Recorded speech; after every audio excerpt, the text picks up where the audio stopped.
মিষ্টাৰে এয়া বেটিলে বজাৰ কৰি আনিছে এয়া দেখা দিছে এয়া মাখানা আনিছে তাৰপাছত এয়া কাজু এয়া বাদাম এয়া আলমণ্ড আৰু এয়া খেজুৰ হেল্ল' আপোনালোকৰ এইফালে গৰম কেনেকুৱা জনাব আৰু মই আপোনালোকক ড্ৰাই ফ্ৰুটছখিনি এইটো কাৰণে দেখালোঁ মই মোৰ ছোৱালীজনীক ইভাগ মই এইখিনি ড্ৰাই ফ্ৰুটছ মানে মই অকণমান পিয়'ৰ ঘিত এনেকৈ অকণমান ৰ'ষ্ট কৰি পেলাই মিক্সিত পাউডাৰ কৰি পেলাই ৰাখি থওঁ আৰু তাই ডেইলি আৰু এচামুচকৈ মই তাইৰ মামৰ লগত মানে এনেকৈ ফিটি পেলাই খুৱাওঁ আৰু মিক্স কৰি পেলাই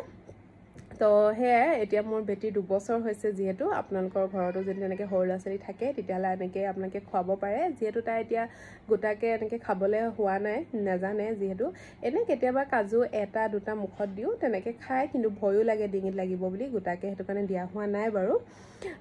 সেইটো কাৰণে মই এনেকৈ পাউডাৰ কৰি পেলাই থৈ দিওঁ আৰু এনেকৈ এচামুচ দিওঁ আৰু তাইলৈ যি খুৱাওঁ তাইৰ লগতে এনেকৈ দিওঁ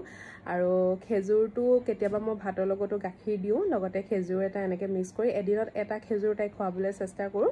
তো সেইটো কাৰণে ভাবিলোঁ আপোনালোককো দেখাই দিওঁ যিহেতু আপোনালোকৰ যদি ঘৰত কোনো কাৰোবাৰ সৰু ল'ৰা ছোৱালী আছে তেতিয়াহ'লে এনেকৈ কৰি খুৱাব পাৰিব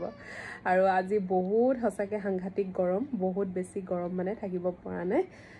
মোৰ মানে গৰমত মূৰ বিষাই গৈছে এয়া মই এনেকৈ ভিক্স লগাই থৈছোঁ গৰমত মানে মূৰ বিষাইছে মোক কেলে জানো গৰম হ'লে মানে এনেকৈ ৰ'দ চ'দ দিলে মোৰ বিৰাট সাংঘাতিক মূৰ বিষায় গৰমতেই বিষায় মানে তো সেয়া মই এনেকৈ ভিক্স লগাই থৈছোঁ কপালত বহুত মানে মূৰটো বিষাইছে ঠিক আছে তেন্তে আজি ভিডিঅ'টো ইমানতে শেষ কৰি দিওঁ আৰু ন তো আজিলৈ আহিছোঁ আৰু যদি নতুন কোনোবাই আছে তেতিয়াহ'লে মোৰ চেনেলটো ছাবস্ক্ৰাইব কৰি দিব বাই বাই